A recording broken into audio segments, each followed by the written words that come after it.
Record. It's recording. Okay, perfect. So hi everyone. My name is Rashad Aita. It's nice to meet you all. Thank you for coming and joining this Zoom discussion. And just to present myself briefly, I'm one of the McGill representatives for RiSBOd.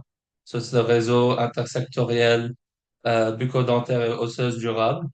And so basically we organize a bunch of events, whether social, academic, and basically just have people in the academic and professional communities involved and engaged as much as possible, and specifically with a scope on research. So today we have our esteemed guest, Iris Kong, who is a PhD candidate in personalized oncology, and she's in the process of completing her doctorate degree at McGill University. So she's in the Department of Experimental Surgery, and her thesis focuses on identifying novel treatments for chemo-resistant gastroesophageal cancer patients through primary tissue and patient-derived organoids. And not only that, she's also involved in the industry side of things with some skills and some involvement in Amplitude Venture, for example, as well as Front Row Ventures. And she's also part of the Grad 2 VC. So I don't want to get too deep into it because I'll be taking away from the spotlight from Iris. But yeah, basically, Iris, thank you for having us. Thank you for coming. Thank you for talking. Thanks for having me. Of Hi, course. everyone. So I think we could just get started like very generally. Um, I was thinking if you could just give us an overview of just your path, your journey, just in general, and just to start from there, see where we can end up. Yeah, of course. So my name is Iris Kong, and like many of you here today, I'm also a graduate student. I want to start by saying I'm a first generation immigrant. I came to Canada when I was 16 years old and came to Montreal to do my undergrad at McGill. I majored in cell biology anatomy. Then when I graduated my undergrad, the pandemic hit. So moving was extremely difficult at that time, and I felt like cancer research was something interesting. And to pursue that, I started my graduate study in a translational lab under the supervision of Dr. Lorenzo Ferri, where I studied the mechanism of chemotherapy resistance in esophageal and gastric cancer patients. And now here I am, finishing my last experiments, hopefully, and finalizing my papers. So, while I thoroughly enjoyed my academic journey, I realized during my PhD that my interests sometimes extend beyond that. Because every time when I go to conferences and present my research, I always get this question. People would ask me, when can you translate this into the clinic? How long would it take to put this molecule into the patient? And most of the time, I don't really have a definite answers to that. What I see in Quebec is there's a lot of effort and money going into research innovations, but there's an obvious lack of commercialization and startups. So that really led me to kind of explore opportunities that can accelerate this translation of research. So more specifically, I was interested in roles within the in venture capital ecosystem and biotech ecosystem. Okay, very nice. Thank you for doing that overview. Um, to dive a bit more into the industry path, I know you were saying that during conferences or presentations, like you were kind of put under pressure saying, okay, how is this translatable to the market, to the actual like people that need it? Because like we all know, like most research, it's kind of on the back end. No one really sees it come to fruition. It's always supporting evidence building on top of each other. Um, at what point do you think during your academic path did you decide, okay, I want to actually see it go through in the industry point of view? When did you decide that you'd like to take the industry path? Mhm. I think for me personally, it was about the third year of my PhD. So I started to go to different events, a lot of networking events, a lot of career events, just to talk to people. At that point, I was at the start. I don't have any clear goal of like what I want to build, what career I want to pursue. I just want to be out there and see what opportunities are available. So I talked to quite a lot of people during this event. And I also participated in a lot of industry focused programs, like online programs. I don't know whether any of you heard about Mary Bioinnovation Scientist Program. It was free during the time I took it, but I think they reorganized the course and now you have to pay for it. But during that course, I was able to learn about different process of drug development, and that kind of opened my eyes to see, okay, wow, there's a world outside academia. And I highly recommend this program for anyone who's interested in career in pharmaceutical industry. And I was always interested in finance and business, and because I didn't have any background in business, I asked my friend who's working in finance and like how can I systematically and rapidly grasp a comprehensive idea of what finance are, what business are. So they suggested me to take the CFA exam. I spent quite a lot of time doing that, but it proved to be very helpful later on when I did my venture capital internship, because a lot of the terms I never heard of before studying for that exam. And I would say the turning point, the real turning point, was last year when I attended a networking event called Grad Connect. This year we actually held it. This year I'm in the organizing committee now, and we hosted that event 2 weeks ago. So during that event, I connected with fellow graduate students who were also exploring careers in venture capital. And I talked to them about what VC is, how can my scientific skill contribute to a role in as an investor. And I think that really ignited my interest. And I guess all those groundworks really helped me to understand how different industry roles align with my personal passion, and that really led me to pursue more specifically venture capital and entrepreneurship opportunities. Okay, nice. It makes sense how it all ties in. Because at the end of the day, like researchers, they're gonna have to understand the business side of things, right? Even if you continue in the academic path, like managing a lab, having your own lab, being a professor at the same time, it's like managing a company, right? Like, Exactly. so it's always understanding the business side of things is always going to be in your advantage, obviously. So either way, if you're fully committed to industry or like you're in between, you're gonna have to understand these things. So I get what you're saying. You Mhm. talked about like the skills. So I wanted to go into that a bit more. Like what specific skills do you think that you learned during your graduate studies that really prepared you for like these internships or just in networking in general? Could you elaborate on that a bit more? Yeah, of course. So I think there are going to be two parts of answers to this. I think I want to start with what the skills that we get as a graduate student within the academic setting. There are many things. Completing a graduate degree itself, I think it shows perseverance. Not everyone can do it. There's so much time and effort put into this degree. So that itself is very critical. And second thing I think you briefly mentioned is this project management skill and time management skill. Most of the time, you're not only working on your own project, you're also collaborating with other scientists on multiple projects. So being able to set the blueprint for everything. You're gonna have different deadlines, and you're gonna have to meet those deadlines. Being able to organize everything and have a clear time schedule is very important, and that skill itself is also very important in the industry setting. And another thing that people don't really talk about, I think, is like you need to develop the strong collaborative skill, like particularly in this interdisciplinary settings.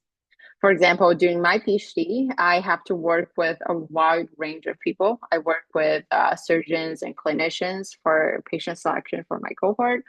I work with engineers to set up a robotic platform in our lab, and I work with scientists across different specialties. And these collaborations really can not only expand my own professional network and can potentially open doors to future opportunities, but also that helped me to build this type of interpersonal skill and help me practice how to build and maintain relationships, because in many industry role that requires you to work closely with people from different backgrounds will require skills like that. And that kind of reminds me of a project I worked during my internship where I did computing landscaping in the lipid nanoparticle space. In order to get insights, we had to reach out to scientists, to entrepreneurs, to CEOs and CSOs. So that really made me had to, pick up the skill I developed during my PhD and learn from that and use that to form and maintain this professional relationships. Aside Nice. from Yeah. that, yeah, I guess aside from that, what is more industry specific, I would say is the being able to understand both the science and the business at the same time and try to bridge that gap. That Mm. is very critical. 100%. Thank you for sharing those. To add on to it, I think also, well, I'm not in industry, so you can tell me if I'm wrong or not, but I think obviously communication skills, 100%, right? Like being 100%. able to present your idea, like that's what researchers do all the time, right? They're presenting their research, the findings, and everything. If you're not able to communicate it properly, like people won't understand it. Like it could be just an idea, it could be a really great good idea, right? But if you can't communicate it to others, you can't like show people its value. So you learn that in research, and you have to do that in the industry, right? Because that's the whole point. 100%. If any of you want to start a company of your own with your scientific idea, you have to first be able to you have to be able to make up people understand, make those business people understand what you're talking about in a very layman term. And secondly, you have to be able to sell your vision, because what they're invested in not necessarily being the product of your scientific project. Sometimes they're Mm. more invested in you as a person and your ability to communicate your vision. I think that is more important than the science itself a lot of times. For So sure, for communication skill sure. is key. Yeah, 100%. Um, let's switch gears a bit and talk about networking. Mhm. So, like, it seems kind of daunting, coming in. Obviously, when you're in your graduate degree, you meet a lot of people, right? As you said, like most labs, I think, are multidisciplinary. So you have a bunch of different careers around you, right? There's the technicians, there's the scientists, there's the surgeons, there's a whole like a variety of professionals. But in terms of reaching out into the industry, how do you even start to like form a network? Like for me, it was always very like, oh, you have to have a strong network, it's gonna land you a lot of jobs, blah blah blah blah blah. But like, how do you even start a network? Just let's start from the basics. That's a great question. That's a scary question as well, because for me personally, when I just started, I think it was very scary. I every time you're gonna laugh at me when I say the word coffee chat. Every time when I going to have a coffee chat with a professional, I always dread it. Like I'm happy and excited and but dreading it at the same time, because what I'm gonna say, how they're gonna perceive the answers that I give, like do I deserve their time? Those are constant Yeah. questions that I have at the Just so beginning. that people know what coffee chat is, do you mind briefly explaining it? Yeah, of course. So coffee chat is you go is literal meaning. You ask a professional who's doing a job that you're interested in or cares to know more, ask them for coffee and chat about the career, to listen to how they get where they are, and seek for any career advice. So that's what coffee chats mean. Okay. So what And we're yes, doing, how but in a coffee shop. Yes, have as many of those as possible when you start your career and networking building. But circle back to answer your questions, I think it was really a combination of proactive outreach, for example, on LinkedIn, going to networking events, but also leveraging your existing networks. So sometimes when you're working with physicians, when working with clinicians, they might already bring uh, their network of pharmaceutical people, biotech people. Maybe they can introduce you to those company people. I think one of the easiest way to do to start is just to go and attend all those networking events. And Montreal is particularly blessed in that regards because there every day there are plenty of opportunities happening. And if you're interested, feel free to message me on LinkedIn and I can share some information about events that might be relevant to you. And There you go. Your network just went +1 for one in here. yeah, exactly. Yeah, so and the second point is to having coffee chats. Just cold call, no, cold message, reach out on LinkedIn and write a polite message. And sometimes they will reply. Sometimes they will say yes and they will have a coffee with you. It could also be a virtual coffee chat.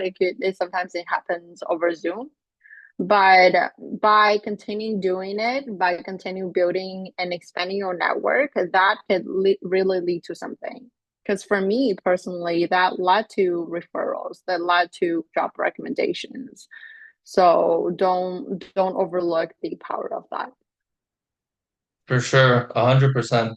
Because it makes sense. At the end of the day, like, right, you need to have the courage to reach out to someone, right, to make those connections. Like that's how I got my master's degree, right?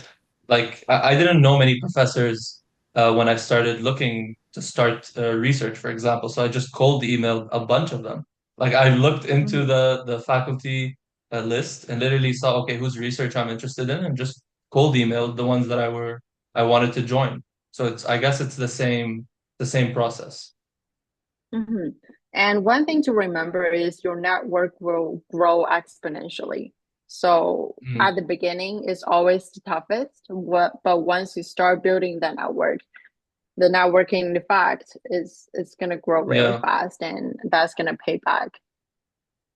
yeah, This is 100%. all really this is all really interesting, and I really value networking. Like I've seen it improve my life and my connections and professional development as well. I'm wondering, what do you think is the best type of networking to do? Should it be naturally from just like the events that are linked with your work, or should you be actively trying to find and meet people, or do you think it's just like a combination of both? Or what are your thoughts on that?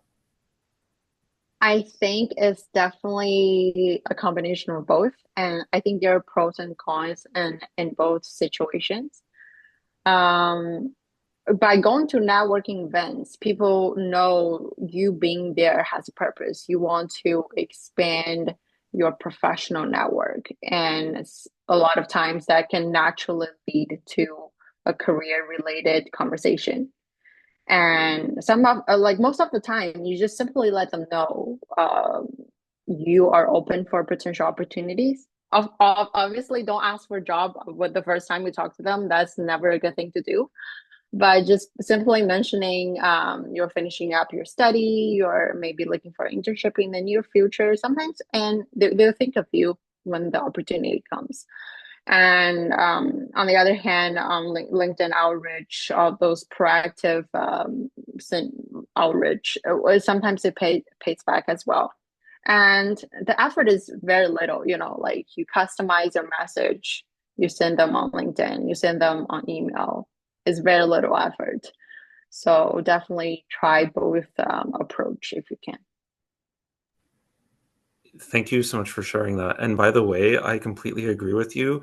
If networking is done while also requesting for a job, then it ruins the connection, and it actually like removes it because like they almost consider it as like someone wanting to take something from them or opportunities away, and it's less collaborative. Like you should be always trying to like offer things and like or just be friends, talk about the common interests. And then if you consider things as a friendship, then it just naturally flourishes and you could accomplish things together. I made that mistake early on in my networking, and then I was like, what is going on? Why is it like this? And then I just realized, yeah, it's networking should be more about collaborating and just like talking and just enjoying the company of people that have like-mindedness. And yeah, thank you so much for your response. Yeah. No, yeah, you bring up a really good point because I think someone said this to me. Imagine after a long day of experiments and someone reach out to you and want to know about your research. Do you want to like you don't want to talk about your work, you know, you're tired, you don't want to look at it, you don't want to read another paper, you don't want to talk about science. So it's the same for them as well. After a long day of work, try to talk about something that's more personal that can help you build this connection with them a bit more. Talk about the show you watch, talk about the game, the food you like, you know, try to build that type of personal level connection and try to maintain that as well. After the chat, send them a thank you message and once in a while, update them about your progress. And by doing that, you are really trying to build this connection where, you know, a simple in-person chat during networking event and that is going to be much more meaningful than you know the like the one time acquaintance, if that makes sense. Yeah, Yeah, for sure. Yeah, 100%. thank you so much. I also want to ask other people in the Zoom if they have questions. Obviously, this is an open discussion. Like, feel free to interrupt at any point and just shoot away your questions. Um, yeah. So, but I do have a few more questions. If that's okay. Yeah, of Um, course.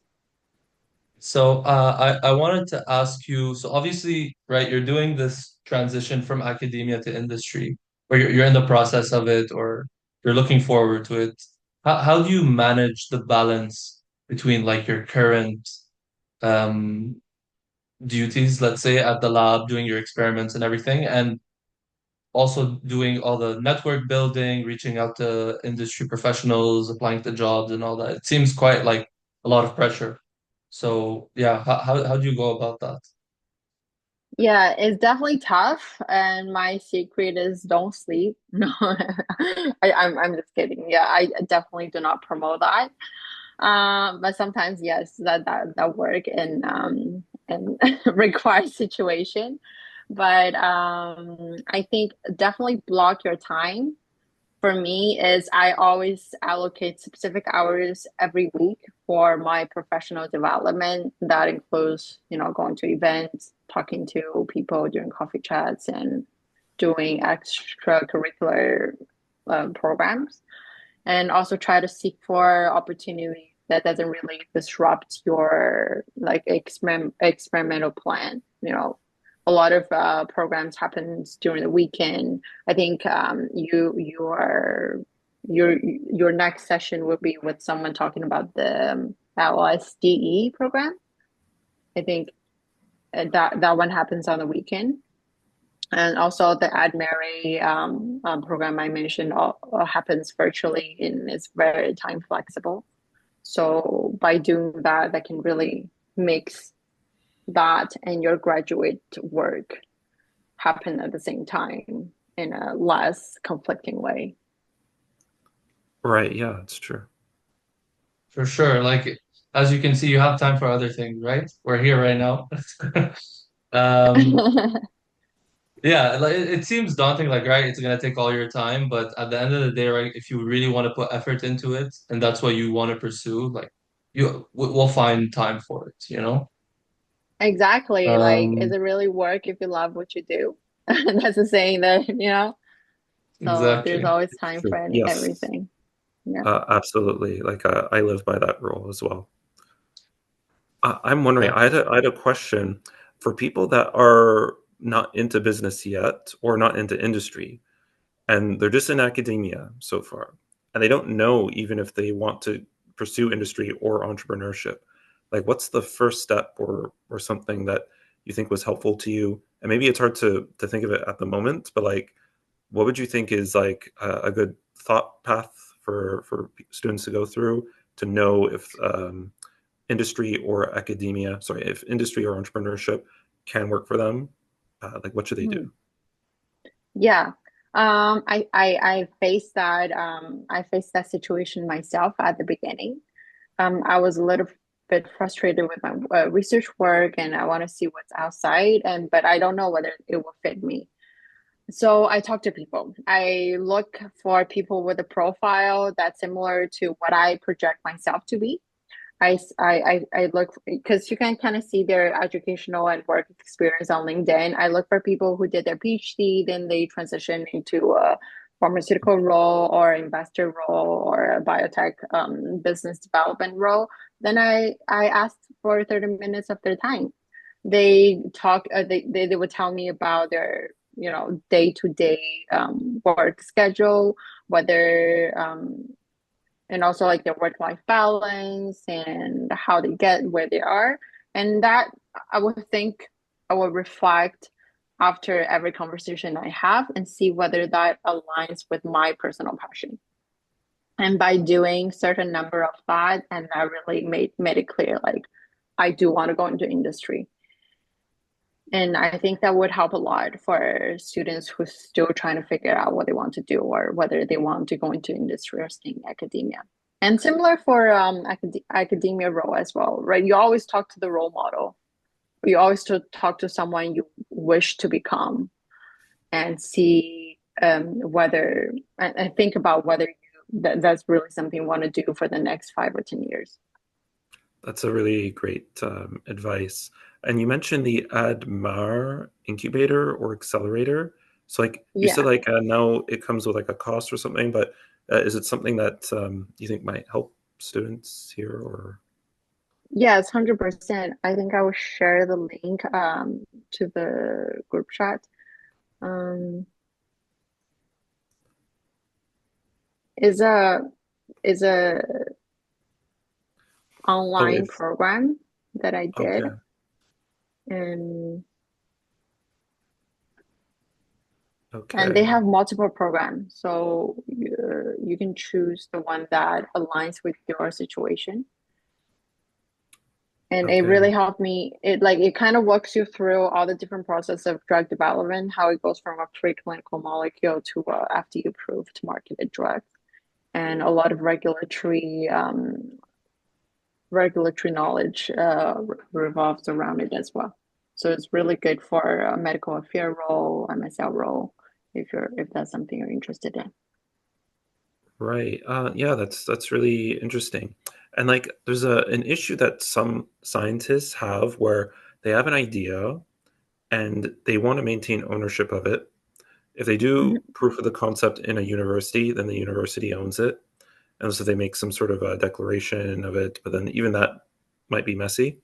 So is there a place where people can go and then get proof of their concept of their idea, and like say it's after their PhD or after their master's, and then they develop that product, and then they could perhaps sell the rights to it afterwards, so that they actually own what they work on? Is there like a pathway that allows this? This is a very difficult question. Like there may not be an answer Yeah, because like the world is kind that's of a made the other way around. The world is made to make the wealthy people that supply things to people own it. But yeah, that's a good question, but it's also a very complicated question, and that really related to a lot of work that I do with Front Row Venture, because we have to deal with a lot of student founders where most of their innovations originate from the school. So most of the time, it's going to be very tough because the school always share part of the ownership of your IP if it's developed within a lab. I think for specifically for the situation you are talking about, like you had the idea, but you wanted to develop it after you graduate. Is that what you're saying? yeah, yeah. There may be lots of students that have this scenario, I think but it's it's a very difficult path. possible. Yeah, it's possible, but it's going to be very difficult because one thing you have to take into consideration is every time you present, every time you published, even though it's mentioned in your thesis, this thing cannot be patentable anymore because it's already prior art. It's not confidential anymore. So you really have to develop a completely new idea if after you separated, after you graduate from the university to really fully own that. And if you want to know more, I can recommend the service called Momentum IP. Talk to the lawyers over there about your IP question, and they are really very helpful. Okay. Yeah, that would be useful to know. And thank you for your insight on this. And most of the cases, it's true as you specified. It would be along the lines of someone does work in the lab, and then there's still things that are published and presentations that are done. So then it's hard to ever own that. But if someone was in a rare case where they just thought of an idea that was maybe based on their upbringing, but it's not something that was actually tested and presented, but then it just gave them the thought pattern to then find the idea, then maybe they could do something of that nature. Maybe it would apply to less people. But Yeah, in that definitely. I case, I think still don't know what students would do. Because like maybe they have options of like renting lab spaces, which is very expensive. And maybe there's incubators, but a lot of them will take a portion of what they have, but maybe that's a good deal because they could offer some spaces. But yeah, for students that are wanting to do their own idea, maybe there's difficulties. But yeah, if ever there's any other ideas for students that just have an idea that's not based on the work that they presented and done work on, but they just thought of an idea afterwards, can they do anything and then own it? Um, I don't see why not. If this idea has nothing to do with your PhD or graduate like a master project, then you literally figure out a way to get your own funding, rent a lab space, and develop it, then the university shouldn't take ownership of it. But one thing to remember is being a student, you have the privilege of getting a lot of non-dilutive funding. And so before you go into VC where you take equity, try to get those non-dilutive funding as much as possible. But yeah, to answer your question, that should be a situation where you can probably have the full ownership of the IP. Thank you so much. Yeah, thank you for that. We have a question by Gagandi. Do you mind unmuting, or if you want to write it in chat, whatever you're comfortable with? Yeah, I'm fine with it. Yeah. Thank you so much for insightful talk. And I'm really impressed with the networking that we can have here still. And the thing is, I have recently finished my PhD, but my background is quite different from yours. So I'm from chemical engineering and recently moved to Canada. And I'm just looking for some similar opportunities in industry. And I think this is the challenge in front of me because every country have different set of opportunities and different standards. So as I have completed my PhD from Japan, so it has this different structure, hierarchical pattern of job hunting. But I think in Canada, it is pretty different. It is entirely on the basis of your skills. So I think I'm finding it a little bit hard to bridge that gap, that how to connect these things. So as a beginner, I would like to have some advice of networking basically.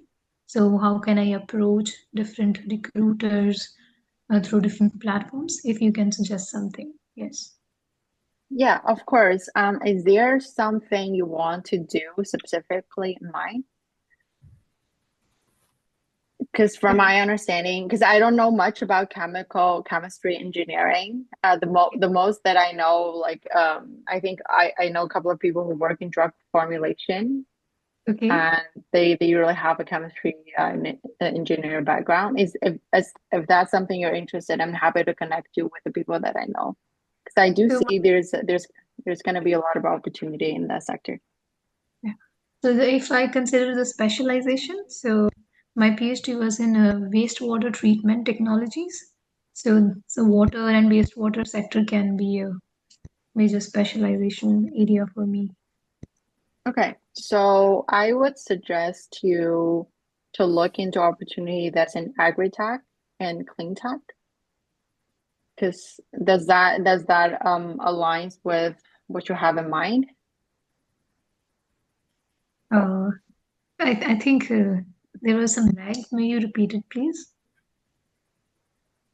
Yes, agri-tech and clean tech. Because you mentioned like your PhD is my Yes. it sounds to me is related to sectors like this, So I think and clean they're quite their sorry. website. Yes, yes. Clean tech, I could relate. Yeah, there's going to be a lot of clean tech company emerging in the next couple of years because we have the zero emission goal that is Yes. approaching by the end of 2030, and Canada still has some way to go. So I do see some growth opportunities over there, and a more general advice on how you start. Reach out to me on LinkedIn. I'll connect you with some people that work in that field, and Okay. also talk to people who's already working in those company and look for people specifically for you. Look for people who used to did their own graduate degree in chemistry engineering or anything related to that.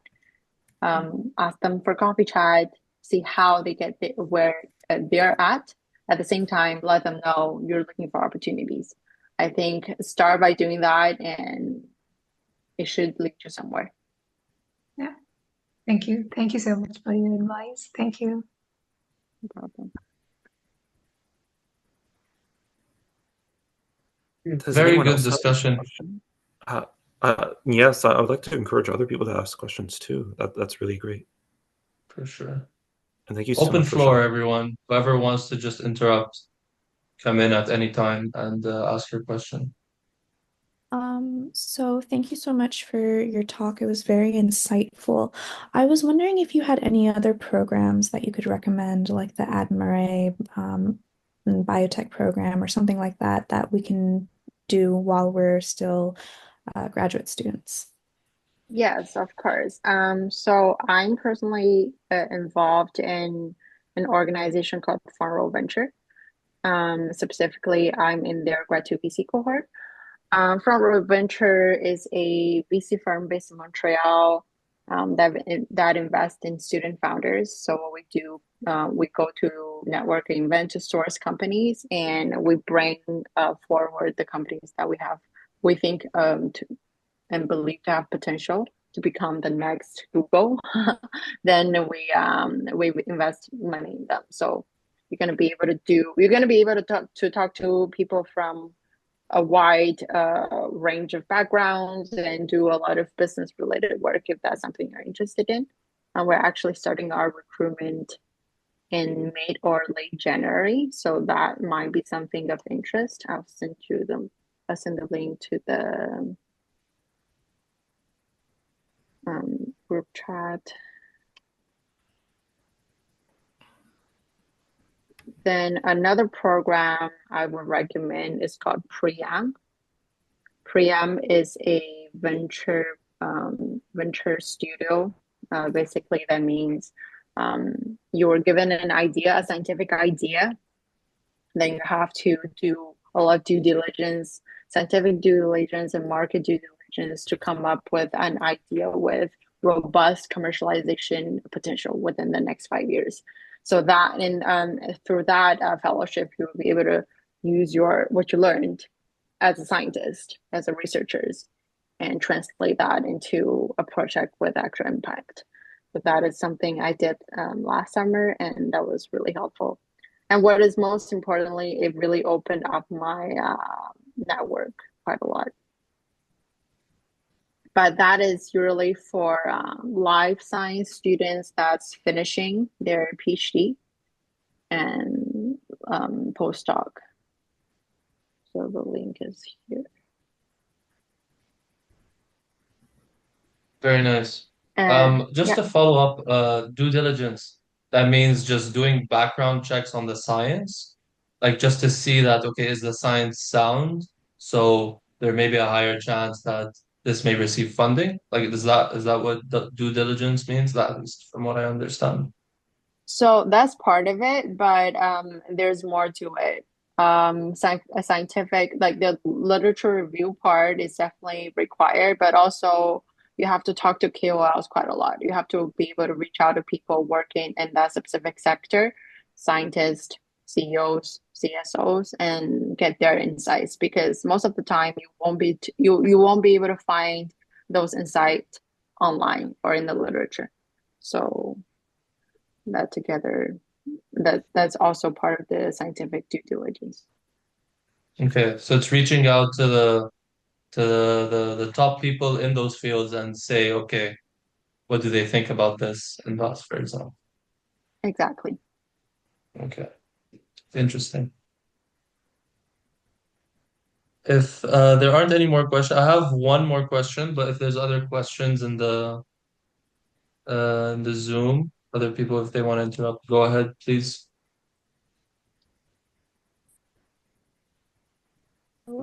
Thank you so much for the talk. I feel like I've learned so much about new programs that I've been looking for a while, like seeking different types of programs to actually help me understand the language that's an industry, because that's kind of a struggle that I've had, especially having coffee chats with people. A lot of the language that they use is very different from what I think we're used in academia. And I feel like for a few months now, I've been trying to actually like work on understanding that or like developing that part.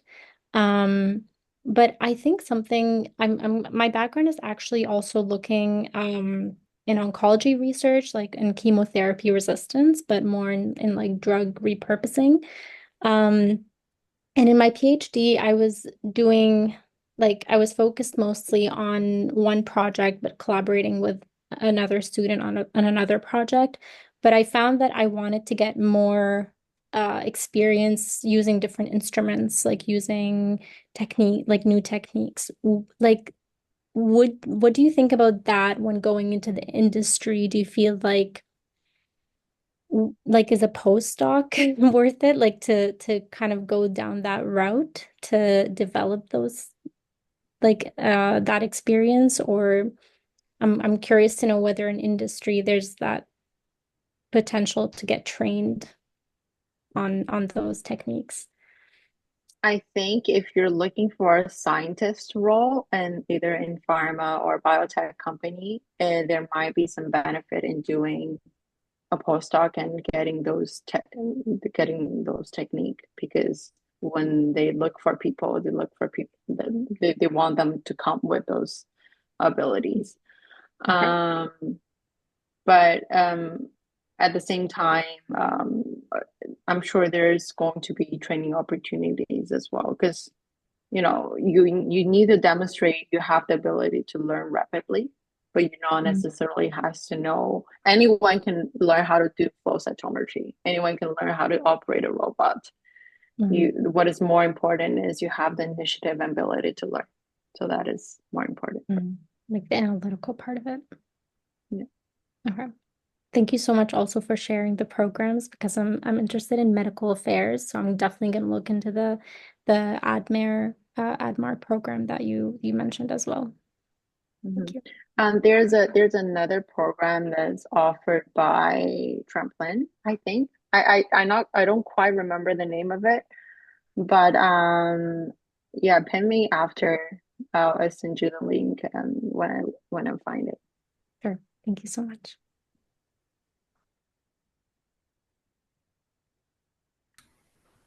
If it does help people, I could also mention like other incubators or accelerators that are there. There's a few that I have taken, such as QCSC that teaches basics on entrepreneurship, Propolis that could do some business-based interviews to develop your business model canvas for whatever idea that you have. There's also lab to market validation that gives a $15,000 grant, but you have to be doing it at a postdoc. And sometimes it could give connections for a postdoc.